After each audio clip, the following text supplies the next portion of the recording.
दोस्तों, अक्सर लोग अपनी नाकामयाबी का दोष अपने भाग्य को देते रहते हैं। कोई कहता है कि मैं इतने सालों से मन लगाकर पढ़ाई कर रहा हूं, लेकिन फिर भी मुझे कोई अच्छी नौकरी नहीं मिल रही। और उधर मेरे दोस्त की पिछले साल सरकारी नौकरी लग गई और अब वह मजे से अपनी जिंदगी जी रहा है। मुझे लगता है मेरा नसीब ही खराब है, भगवान ने मेरे भाग्य में नौकरी लिखी ही नहीं। कोई कहता है कि मेरा भाग्य ही बेकार है, मुझे भगवान ने गरीब परिवार में पैदा कर दिया, अब सारा जीवन गरीबी में कटेगा। और उधर मेरा दोस्त जिंदगी के सारे मजे ले रहा है, उसके माता पिता के पास खूब पैसा है, अब वो सारी जिंदगी ऐशो आराम से बिताएगा। दोस्तों, आज की कहानी आपके लिए बहुत ज्ञानवर्धक और महत्वपूर्ण होने वाली है। आज की कहानी में हम जानेंगे कि क्या सच में भाग्य से ही मनुष्य को सब कुछ मिलता है, या फिर कुछ और है जो भाग्य से भी बढ़कर होता है, या फिर कुछ और है जो भाग्य से भी बढ़कर होता है। तो दोस्तों, मेरा आपसे एक निवेदन है कि कहानी के अंत तक हमारे साथ बने रहे।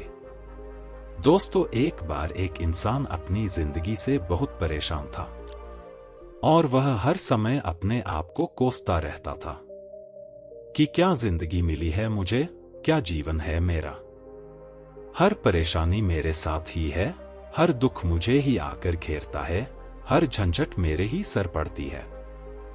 एक दिन इसी तरह वह अपने आप को बैठा हुआ कोस रहा था कि क्या नसीब है मेरा, क्या किस्मत है मेरी, क्या जिंदगी है मेरी। तभी अचानक से एक बाज अपने शिकार को पंजों में दबाए हुए उसके सामने एक पेड़ पर आकर बैठ जाता है और वहीं पर अपने उस शिकार को खाने लग जाता है। वह परेशान आदमी जब उस बाज को देखता है तो कहने लगता है कि क्या जिंदगी है इसकी, क्या जीवन जी रहा है मजे से। ना इसे खाने की चिंता, ना पीने की, ना पहनने की और ना ही परिवार की। शिकार करता है और मस्त खुली हवाओं में कभी इधर घूमता है, कभी उधर घूमता है। सारे दिन आसमान में उड़ता रहता है। असल जिंदगी तो यही है, जीवन तो यह जी रहा है। और फिर वह आसमान की तरफ देखकर जोर जोर से चिल्लाता है कि काश मैं भी एक बाज होता, तो मुझे भी कोई दुख ना होता, मुझे भी कोई परेशानी ना होती। काश मैं भी एक बाज होता। जब वह 2 से 3 बार जोर जोर से चिल्लाता है कि काश मैं भी एक बाज होता, तो मुझे भी कोई दुख ना होता, मुझे भी कोई परेशानी ना होती, तो तभी अचानक आसमान में बिजली कड़कने लग जाती है और आसमान से आवाज आती है कि हे इंसान, क्या यह हमने सच सुना कि तू हमारी दी हुई जिंदगी से परेशान है और तू एक बाज बनना चाहता है। इस आकाशवाणी को सुनकर वह इंसान हैरान रह जाता है और आसमान की तरफ देखकर कहता है कि हाँ, मैं सच में अपनी इस जिंदगी से बहुत परेशान हूं, क्योंकि हर परेशानी मेरे साथ ही है, हर दुख मुझे ही है, हर तकलीफ मेरे ही साथ है। तो आसमान से फिर आवाज आती है कि हे इंसान, एक बार फिर सोच ले, हमने तुझे बड़ी प्यारी जिंदगी दी है, लेकिन अगर फिर भी तू चाहता है कि हम तुझे बाज बना दें, तो हम तुझे बाज बना देंगे। लेकिन अगर एक बार हमने तुझे बाज बना दिया तो फिर हम तुझे बाज से इंसान दोबारा नहीं बनाएंगे। तो वह आदमी तुरंत जवाब देता है कि मैंने अच्छी तरह से सोच लिया है कि मुझे बाज ही बनना है, और एक बार बाज बनने के बाद मैं दोबारा कभी नहीं कहूंगा कि मुझे इंसान बनना है। तभी ऊपर से आवाज आती है कि जैसे तुम्हारी इच्छा, और वह इंसान बाज बन जाता है। बाज बनते ही वह इंसान खुली हवाओं में उड़ने लगता है। कभी उड़ता हुआ इधर चला जाता है, कभी उड़ता हुआ उधर चला जाता है और सोचता है क्या मजे की जिंदगी है, असल जिंदगी तो यही है। ना कोई चिंता, ना कोई परेशानी, ना कोई डर। वह सारा दिन ऊंचे आसमान में उड़ता रहता है। 2-3 मिनट पंख मारता है, उसके बाद पंख मारना बंद कर देता है और लंबे समय तक हवाओं में तैरता रहता है।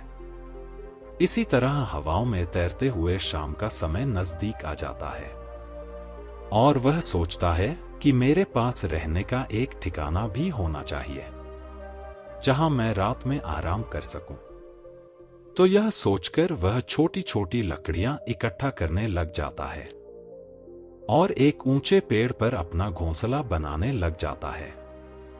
एक एक लकड़ियां इकट्ठा करके वह अपने लिए एक सुंदर सा घोंसला तैयार कर लेता है और रात में उसी में सो जाता है और सोचता है सुबह उठकर शिकार भी करूंगा और सुबह उठकर फिर से मौज मस्ती भी करूंगा, खुली हवाओं में उड़ूंगा। सुबह होते ही वह शिकार की तलाश में निकल पड़ता है और हवाओं में उड़ता रहता है। ऊपर से जाकर देखता है कि कहीं जमीन पर मुझे कोई शिकार नजर आए तो मैं तुरंत जाकर उसे दबोच लूं और वहीं पर खा लूं। लेकिन उसे कोई शिकार नजर नहीं आता। काफी समय बीत जाता है। वह लगातार ऊंचाई से शिकार को ढूंढता रहता है, लेकिन उसे कोई शिकार नहीं मिलता। फिर पास में एक जंगल होता है, वह उस जंगल में चला जाता है, यह सोचकर कि शायद वहां कोई अच्छा सा शिकार मेरे हाथ आ जाए। वह जंगल के ऊपर उड़कर शिकार को ढूंढता रहता है। जंगल के अंदर जाकर भी शिकार को ढूंढता है, लेकिन इसे वहां भी कोई शिकार नहीं मिलता। शाम का समय नजदीक आ जाता है तो मायूस होकर वापस अपने घोंसले की तरफ लौट रहा होता है कि रास्ते में थककर एक पेड़ के ऊपर बैठ जाता है। जब वह उस पेड़ के ऊपर बैठा होता है तो उसकी नजर एक बीमार चिड़िया पर पड़ती है जो कि मृदुल अवस्था में होती है। वह तुरंत जाकर उसे दबोच लेता है, उसके पंख निकालकर अलग कर देता है और उसे खा जाता है। उस चिड़िया को खाने के बाद वह अपने घोंसले की तरफ उड़ जाता है और रास्ते में सोचता है कि चलो बीमार चिड़िया ही सही, लेकिन कुछ तो खाने को मिला। वह अपने घोंसले पर पहुंचकर आराम करने लगता है और सोचता है सुबह एक अच्छा सा शिकार पकड़ूंगा और अपनी भूख मिटा लूंगा। जैसे ही सुबह का प्रकाश होता है वह निकल पड़ता है। अपने शिकार की तलाश में हवा में उड़ता रहता है, लेकिन आज फिर कोई शिकार उसके हाथ नहीं आता। काफी समय बीत जाता है। वह ऊंचाइयों पर जाकर अपनी तेज नजरों से शिकार को ढूंढने की पूरी कोशिश करता है, लेकिन उसे कोई भी शिकार नजर नहीं आता। फिर वह पास के उस जंगल की तरफ चला जाता है, लेकिन उसे वहां भी कोई शिकार नहीं मिलता। इसी प्रकार पूरे दिन उड़ते उड़ते शाम का समय नजदीक आ जाता है तो वह निराश होकर वापस लौटने लगता है और रास्ते में एक पेड़ पर आकर बैठ जाता है और सोचता है शायद आज फिर कोई बीमार चिड़िया मेरा इंतजार कर रही हो। लेकिन हर बार किस्मत मेहरबान थोड़ी होती है। आज इसे कोई बीमार चिड़िया नहीं मिलती। वह थक हार कर वापस अपने घोंसले की तरफ चल पड़ता है और घोंसले पर पहुंचकर भूखा प्यासा ही सो जाता है और सोचता है कल सुबह एक बड़ा सा शिकार पकड़ा और आज की भूख भी मिटा लूंगा। रात को अपने घोंसले में सोया होता है, गहरी नींद में होता है कि तभी एक भयानक तूफान आता है। इस तूफान की हवा इतनी तेज होती है कि उसके घोंसले को उड़ाकर एक जगह से कहीं दूर दूसरी जगह फेंकती है।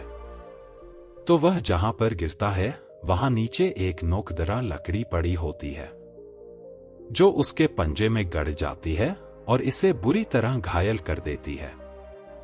तूफान के रुकने के बाद बारिश शुरू हो जाती है।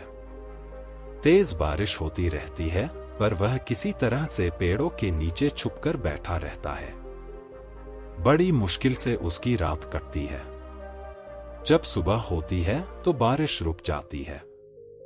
बारिश के रुकते ही चारों तरफ खुशियां छा जाती हैं, चारों तरफ हरियाली छा जाती है। नदियां और झरने तेजी से बहने लगते हैं, सब कुछ फिर पहले के जैसा हो जाता है। लेकिन वह बाज अब पहले के जैसा नहीं रहा। उसका पांव बुरी तरह घायल हो चुका है। उसके पंजे में जो लकड़ी लगी थी उसकी वजह से उसका पंजा बुरी तरह छत बिछत हो गया है। और मैं आपको बता दूं कि बाज का जो पंजा होता है वह उसके शिकार को पकड़ने के लिए सबसे जरूरी होता है, क्योंकि बाज अपने पंजों से ही अपने शिकार को पकड़ता है, दबोच होता है और फिर अपनी चोंच के माध्यम से नोच नोच कर खाता है। लेकिन अब उस बाज का पंजा बुरी तरह से घायल हो चुका था और वह पिछले 2 दिनों से भूखा भी था। वह शिकार की खोज में थोड़ा सा उड़ता है कि शायद फिर कहीं कोई बीमार चिड़िया उसे मिल जाए, लेकिन कहां बार बार कोई बीमार चिड़िया मिलने वाली थी। वह कुछ देर तक उड़ता है, लेकिन फिर भूख और दर्द के मारे थक कर एक पेड़ पर आकर बैठ जाता है। वह पेड़ पर आकर बैठ तो जाता है, लेकिन उसे पता नहीं था कि यहां एक और मुसीबत उसका इंतजार कर रही है। और वह मुसीबत यह थी कि 8-10 कौओं का एक झुंड मिलकर उसे परेशान करने लग जाते हैं। उसके ऊपर आकर उसके घाव में चोंच मारने लग जाते हैं। उन्हें भी पता चल जाता है कि यह बाज घायल है और भूख की वजह से कमजोर भी है। वह बाज उनसे बचने के लिए थोड़ा सा उड़ता है और फिर जाकर बैठ जाता है, उनसे पीछा छुड़ाने का प्रयास करता है। लेकिन वह फिर उसके पीछे आ जाते हैं, तो यह फिर उड़कर थोड़ी दूर चला जाता है, लेकिन वह उसका पीछा नहीं छोड़ते और बार बार उसके पास आकर उसे परेशान करते हैं। कौवे अक्सर बाज के साथ ऐसा करते हैं, लेकिन फिर बाज भी उनके साथ एक खेल खेलता है। जब कौओं का झुंड बाज को परेशान करता है और उनका पीछा नहीं छोड़ता, तो बाज हवा में सीधी उड़ान भरने लग जाता है। वह तेजी से सीधा ऊपर की ओर उड़ने लग जाता है और कौवे भी उसके पीछे उड़ते हैं। लेकिन कुछ देर तक उड़ने के बाद कौवे ऐसी ऊंचाई पर पहुंच जाते हैं जहां पर उन्हें ठीक से ऑक्सीजन मिलनी बंद हो जाती है। उनका दम घुटने लग जाता है, उनकी सांस रुकने लग जाती है। तो फिर वह वहां से ऊपर नहीं जा पाते, पर क्योंकि बाज तो बादलों से भी ऊपर उड़ सकता है, इसीलिए वह तो ऊपर चला जाता है। लेकिन कौवे वहां से ऊपर नहीं जा पाते और वो नीचे आने लगते हैं। तो इस तरीके से बाज उनसे अपना पीछा छुड़ा लेता है।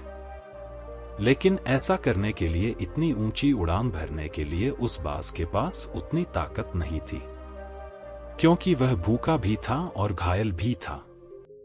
तो वह उड़ता और थोड़ी सी दूर जाकर बैठ जाता और कौवे फिर आकर उसे परेशान करने लग जाते। इसी तरह भूख और घायल हालत में एक दिन गुजर जाता है, दूसरा दिन गुजर जाता है, तीसरा दिन गुजर जाता है, लेकिन उस बाज की हालत में कोई सुधार नहीं हो रहा था। उसकी हालत बद से बदतर होती जा रही थी। चौथे दिन जब वह बिल्कुल खत्म होने पर आ जाता है, उसके अंदर बिल्कुल ताकत नहीं बचती और उसका शरीर उसका साथ छोड़ने लगता है। तो वह किसी तरीके से उड़कर पास ही इंसानों की एक हॉस्पिटल होती है, उसकी छत पर आकर बैठ जाता है और वहां से आने जाने वाले मरीजों को देखता है और अपने आप से कहता है कि काश आज मैं एक इंसान होता तो ऐसे छोटे मोटे जख्मों का हॉस्पिटल से इलाज करवा लेता, या किसी को बता देता कि मैं भूखा हूं, परेशान हूं, मेरे साथ यह परेशानी है। लेकिन आज मैं एक ऐसा बेजुबान परिंदा हूं जो किसी से कुछ नहीं कह सकता, किसी को अपना दुख नहीं बता सकता, किसी से कोई मदद नहीं मांग सकता। यही बात सोचकर वह उसी छत पे अपना दम तोड़ देता है। वह अपनी जान की कुर्बानी तो दे जाता है, लेकिन साथ ही साथ हमें यह सीख भी दे जाता है कि आपको जैसा बनाया गया है, आप जैसे भी हो उसी में खुश रहो और उसी में बेहतर करने की कोशिश करते रहो, ना कि इस बात से परेशान रहो कि काश में ऐसा होता, काश में वैसा होता, काश मैं यह बन जाऊं। आपको जैसा भी बनाया गया है, आप उसी में अपना सर्वश्रेष्ठ करने का प्रयास करते रहो। दोस्तों, यह कहानी तो काल्पनिक है, लेकिन हमें जीवन का एक बहुत ही महत्वपूर्ण नियम